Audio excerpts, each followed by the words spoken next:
Hey, what is up, you guys? This is Rob. So today I just want to talk a little bit about the Supra, mainly where I am with it right now, what are my plans, and also something that's been kind of concerning me about the Supra. Yeah, we'll get into that. But first, let's look at the Supra.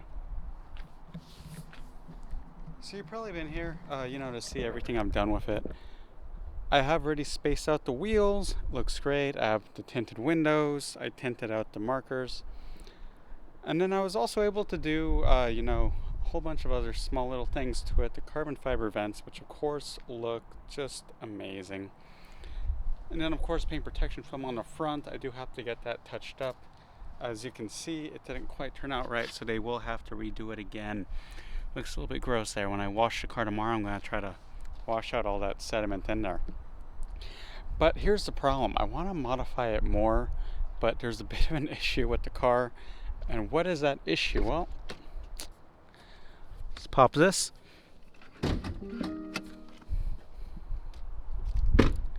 Yes, that was a Rolls Royce sound you just heard. I changed the sound using 𝗵𝗪link.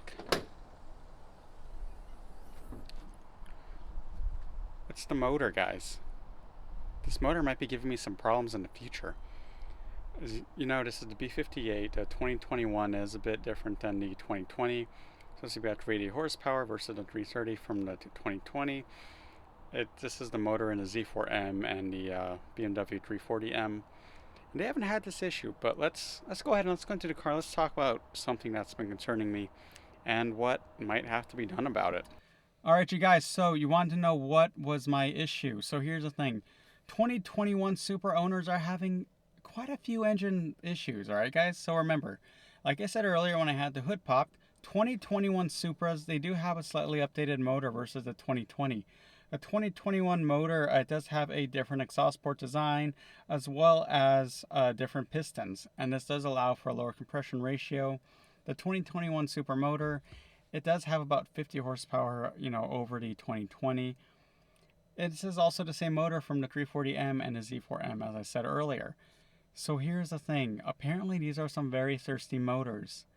And I guess that's a little bit normal. You talk to the BMW community and you see they talk about this like, it's normal to maybe have to throw a quart in every now and then. But we're getting people with only like 1,500 miles getting the, low oil warning status, and basically the engine's practically dry. And this is a problem because then people are taking their cars and Toyota is saying we have to put in a brand new motor. And then upon taking apart these motors, there have been a few reports of cylinder scoring.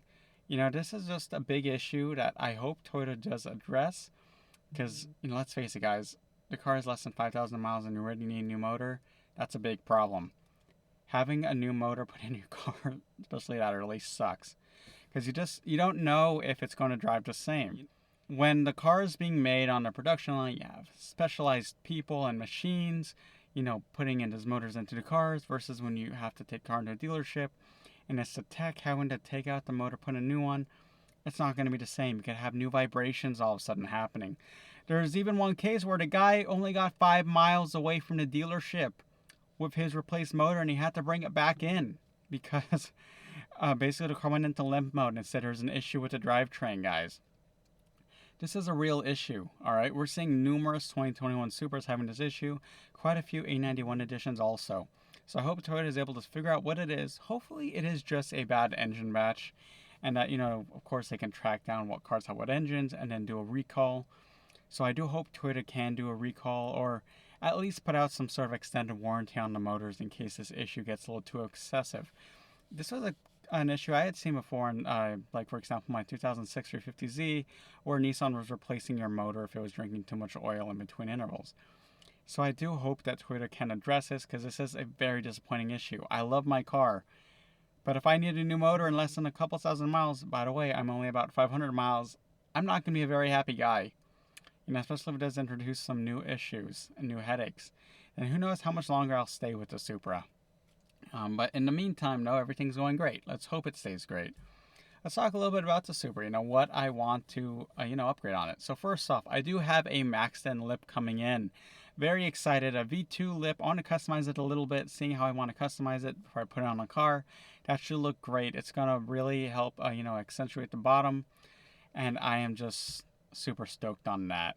I do also want to lower the car. I already found the springs I want. So these are 𝗖𝗿, but these are the international springs for the Z4. They will lower the car 0.8 inches all around, which isn't a lot. But I'm not looking to slam the car. I just want just a bit more of that wheel gap fill-in. I already have these spacers on the wheels, so then that will just set it off just right for me until I can get some new wheels in the future. Yes, new wheels are coming. It'll probably take a little while though. I just want to enjoy these wheels a little bit longer. I do still want to take this car to the track. When I bought the car, Toyota sent me a free track day, so I do want to, take it probably like this, so that if I end up nicking up the wheels, whatever, these are the OEM wheels, that's okay. And then provided that my engine doesn't have an issue, because remember guys, if I have to get a new motor because of this issue, I might lose the tunability. So that would also really suck, guys. It says Toyota Supra, I want to tune it.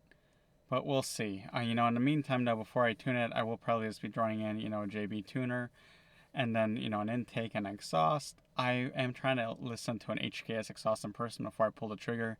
I think that'll be pretty cool, just to really liven up the sound a bit. It already sounds great, but to get to liven it up a little bit more would be great.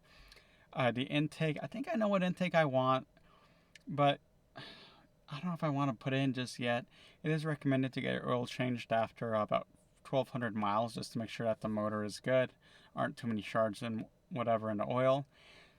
So maybe I'll buy it now because it is on sale, and then I'll put it in after, because I don't want to put it in, take it out, because guys, I'm really trying not to ruin the warranty on this car.